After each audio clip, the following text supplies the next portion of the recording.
Welcome everybody to episode 2 of Project Morningstar, and today we're going to be tackling the rims.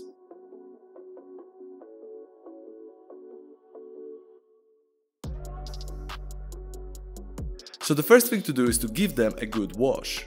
Here I'm using Turtle Wax's Rim Clean and I'm spraying on the inside and outside of the wheel, and then with a brush agitating the solution. Then rinsing it with a pressure washer. So at first my plan was to sand down the wheels and then spray them with primer. However, after all this sanding, there's just too many layers of paint. As you can see, 1, 2, 3, and just the metal. So instead, we're going to use paint stripper. So I've decided to use heavy duty paint stripper by Rust-Oleum, which will peel off the paint from the rims. First, I mask around the tire with masking tape. And then, the way to apply this product is to take a brush and apply thick layers of this weird goo on the painted surface.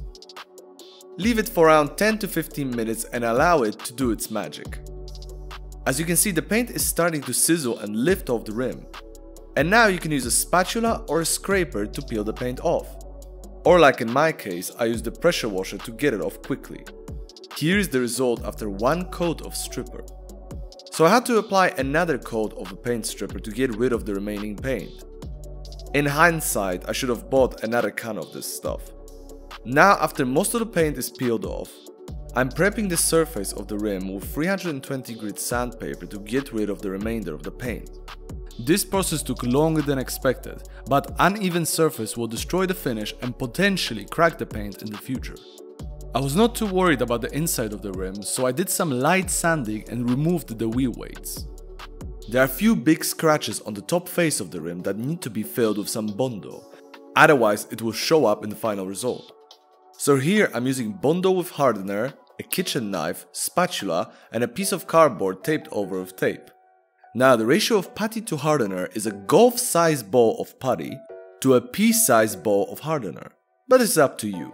The more hardener you put, the faster the Bondo will dry. After we mix all the ingredients so they become one solid color, we apply the putty to the area we want to fill. Apply it using a plastic pad and apply slight pressure so the Bondo really gets into the deep scratch. For the more difficult areas, you can apply Bondo with your fingers to achieve the desired shape. Now after around 10 to 20 minutes, the Bondo should be dry. With a 320 grit sandpaper, you can get rid of the excess Bondo. Always feel with your fingers if the texture of the filled place is smooth and the unwanted deformation is gone. Now after all the sanding, fixing and preparation, I dust off the wheel with compressed air and mask off the tire so no paint gets onto it. My trick is to tape around the edges and then put a bin bag over the wheel. And with a sharp X-Acto knife, cut out the shape of the rim and then tape off the edge. And the same thing for the inside. Now I degrease the rim with 90% alcohol. And now since it is a sunny day, I leave the cans of primer out to heat up a little bit. This helps the paint to spread nicer onto the surface. Now I apply a few coats, 2 to 3, and make sure the whole rim is covered. After 24 hours, the primer should be dry, so you can take off the bin bag and gently sand it down with a wet Scotch-Brite pad in order to smooth out the primer. Now I prepare the garage for painting. First I hoover it from all the loose dust, and then with a large painter's bag I cover the surrounding area.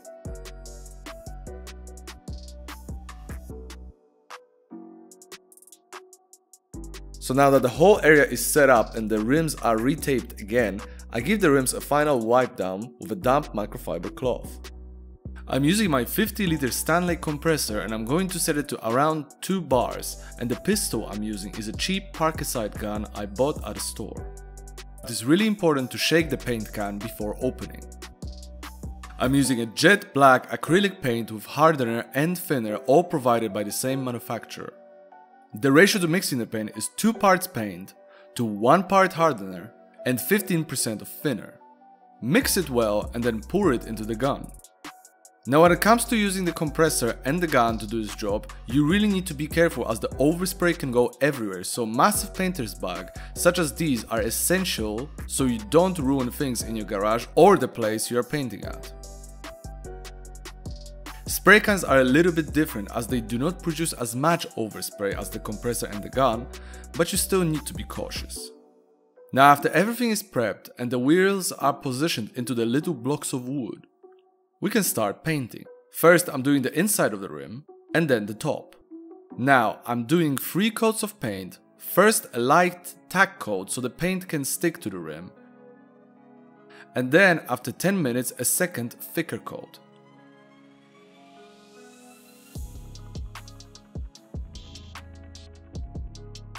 The third and final coat should be used to get all the areas where there is not enough paint. Gently remove the taping whilst the paint is wet so you can avoid any chipping. And leave them to dry it overnight. The next day, or in my case I gave them a couple of days, take the wheels to your local tire shop and get them rebalanced. So now the next thing will be to install them onto the Morningstar and enjoy the new look of her refreshed shoes. But then this happened.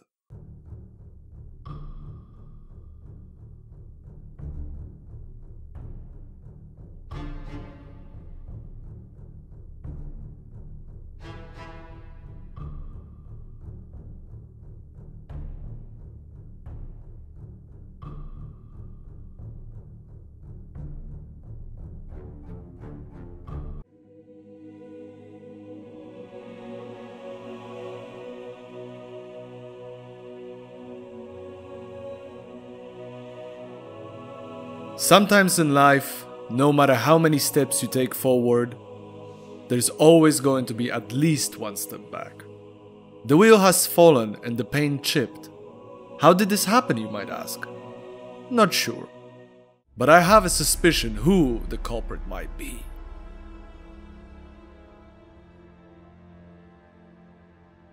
But oh well, shit happens and there's not much I can do about it. And I bet she didn't do it on purpose. But anyway, one way or the other, we need to fix this. So in the next episode, we'll be touching up the rim and continuing with other things planned for the Morningstar. Thank you so much for watching and I hope you enjoyed the second episode of the project. Stay tuned for the upcoming videos as we have a lot of work ahead of us. But for now, take care and I'll see you all in the next video.